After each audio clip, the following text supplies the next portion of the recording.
पिछले वीडियो में हमने देखा था कि एक्सेल में समीप फार्मूला क्या है और इसका इस्तेमाल हम क्यों करते हैं, और आज की इस वीडियो में हम जानेंगे एक्सेल में समीप फार्मूला का इस्तेमाल हम क्यों करते हैं और इसका इस्तेमाल हम किस तरीके से करते हैं। तो इस वीडियो में हम समीप फार्मूला के बारे में डिस्कस करेंगे। जैसे कि हमारे सामने एक डेटा दिया गया है और यहाँ पर हमारे सामने डेट लिखी हुई है, ये हमारा कंपनी का नाम है। यहाँ पर हमने आइटम जो सेल किए हैं वो लिखे हुए हैं और टोटल अमाउंट यहाँ पर लिखा हुआ है कि कौन सा आइटम हमने कितने का सेल किया। अब जिस भी डेट को हमने सेल किया वो सारी चीज़ें हैं यहाँ पर। केवल अगर हमसे ये पूछा जाए, हमको ये बताइए जो कीबोर्ड है, कीबोर्ड हमने टोटल कितने के सेल किए हैं, तो यहाँ पर हम कीबोर्ड टाइप कर रहे हैं, कीबोर्ड आ रहा है। अगर कोई पूछ ले सीपीयू हमने कितने का सेल किया है, तो यहाँ पर टाइप करेंगे सीपीयू और सीपीयू का टोटल अमाउंट लिख कर आ जाएगा। हम बता देंगे कि हाँ टोटल हमने जो सीपीयू यहाँ पर सेल किए हैं इतने के सेल किए हैं, क्योंकि यहाँ पर समीप फार्मूला इस्तेमाल किया गया है। और समीप फार्मूला जो होता है केवल एक कंडीशन को ही कैलकुलेट करता है, लेकिन वहाँ पर अगर साथ में ये भी पूछा जाए कि जो हमने सीपीयू सेल किए हैं, जो एचपी कंपनी के सीपीयू हैं, तो कितने के सेल किए हैं, तो वहाँ पर हमको कन्फ्यूजन हो जाएगी और अलग अलग करके देखना पड़ेगा। तो ऐसा हमको नहीं करना होता है। उसके लिए एक्सेल में एक फार्मूला होता है समीप्स फार्मूला इस्तेमाल करेंगे।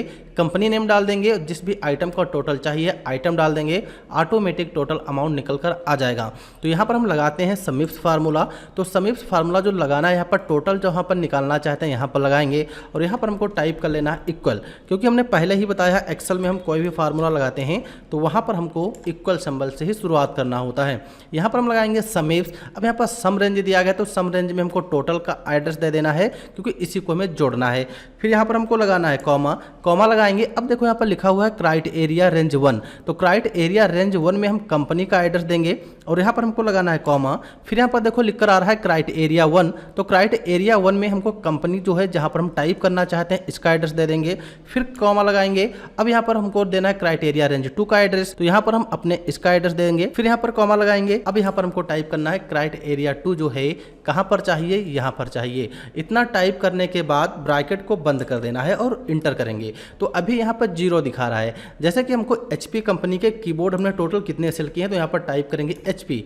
अब एचपी टाइप करेंगे, आइटम नेम में हमको टाइप कर लेना है कीबोर्ड और इंटर कर देंगे। तो जैसे ही हमने यहाँ पर एचपी टाइप किया और कीबोर्ड लिखा और टोटल यहाँ पर एचपी कंपनी के जो कीबोर्ड हमने सेल किए हैं वो यहाँ पर आ जाएगा। अगर यही चीज़ अलग अलग जोड़ना होता तो हमको टाइम लगता। जैसे कि एक एचपी कीबोर्ड का हमने यहाँ पर सेल किया है 1750 रुपये का और दूसरा एचपी कीबोर्ड हमने यहाँ पर सेल किया है 2000 रुपये का, तो दोनों को मिला के 3750 टोटल अमाउंट हो जाएगा। और इस तरीके से एक्सेल में हम समीप्स फार्मूले का इस्तेमाल करते हैं। तो इसी तरीके से एक्सेल में नॉलेज के लिए हमारे चैनल को सब्सक्राइब करें। अगर पहली बार आए हैं तो वीडियो को लाइक जरूर करें।